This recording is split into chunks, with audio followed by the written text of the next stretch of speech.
You dare speak to me of conscience? Only when you have felt the full gravity of choice should you dare to question my judgment. Your lifespan is a flicker compared to the mass of doubt and regret that I have borne since Mortanius first turned me from the light. To know that the fate of the world hangs dependent on the advisedness of my every deed. Can you even begin to conceive what action you would take in my position? Look around you, Raziel. See what has become of our empire. Witness the end of an age. The clans scattered to the corners of Nosgoth. This place has outlasted its usefulness, as have you. The blade is vanquished, so it unfolds, and we are a step closer to our destinies. Eternity is relentless, Raziel.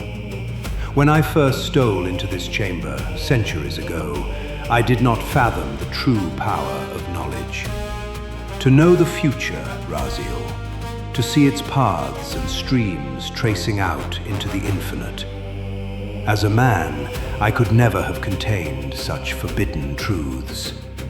But each of us is so much more than we once were. Gazing out across the plains of possibility, do you not feel with all your soul how we have become like gods?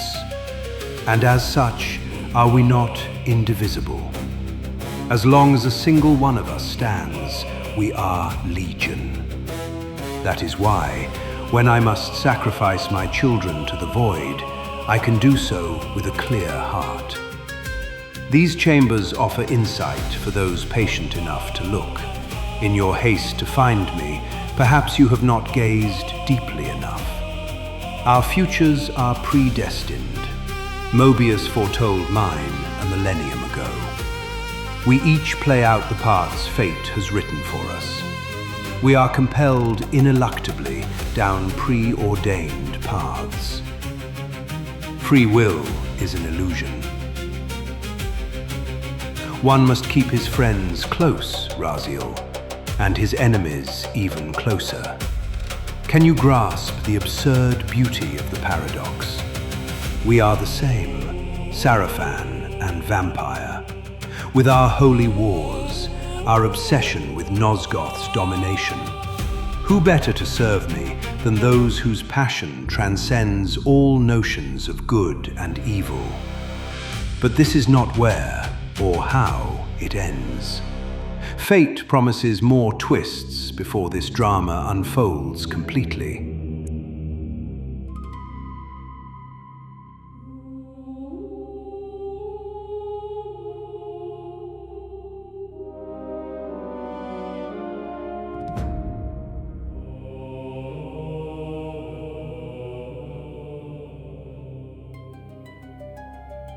We are merely passengers on the wheel of destiny, describing a perfect circle to this point. We have been brought here for a reason. I have seen the beginning and the end of our story, however, and the tale is crude and ill-conceived.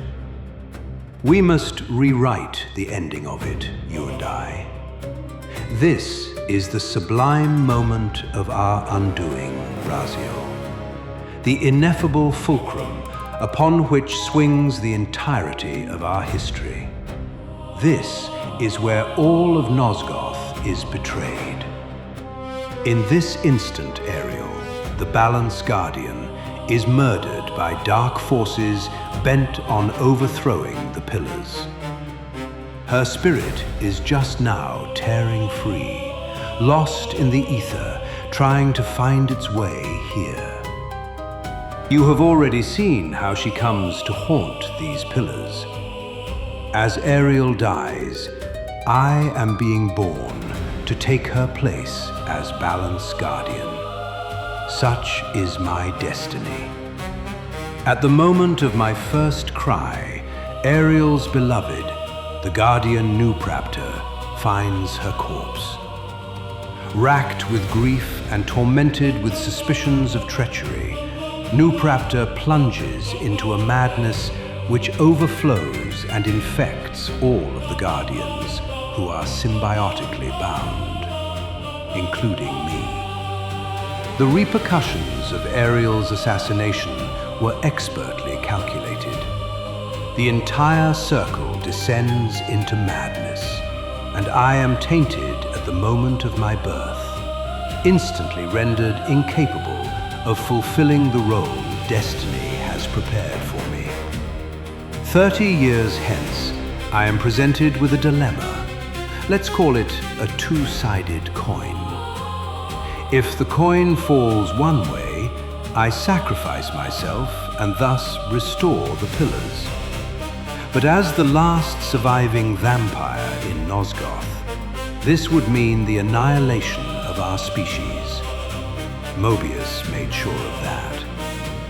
If the coin lands on the reverse, I refuse the sacrifice and thus doom the pillars to an eternity of collapse. Either way, the game is rigged. Apparently so. But suppose you throw a coin enough times. Suppose one day it lands on its edge.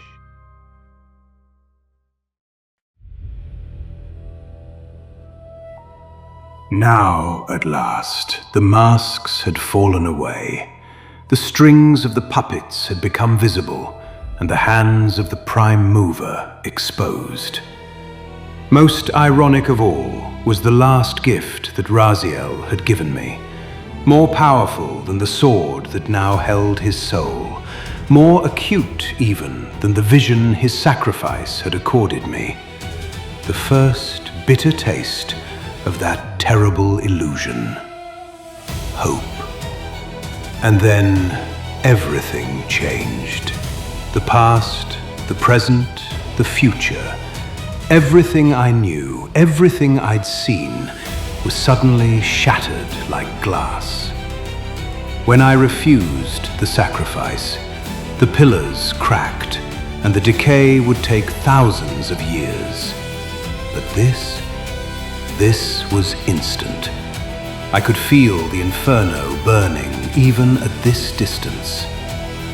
Is this the result of daring to change the outcome?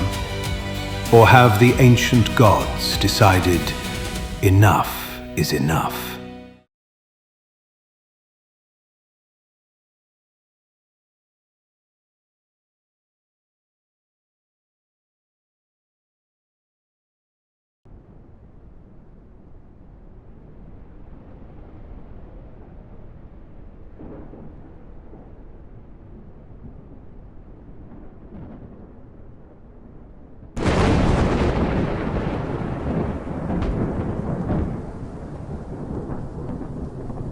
Did you truly think this was all over? Don't be absurd. This is just the beginning, because there are extraordinary things yet to come, and my legacy is far from over.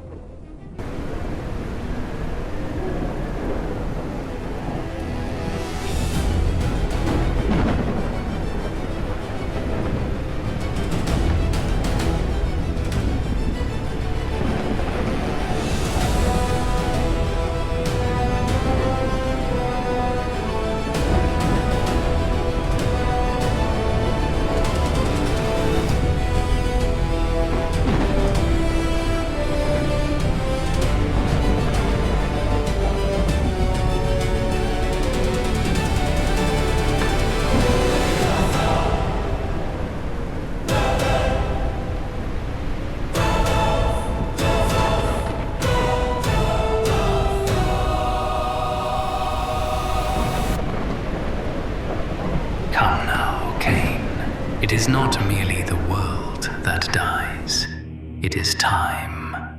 When your blade pierced the pillar, poised between restoration and ruin, it fractured the foundations of reality. The shockwave spreads even now, unraveling your history thread by thread. Past and present will dissolve.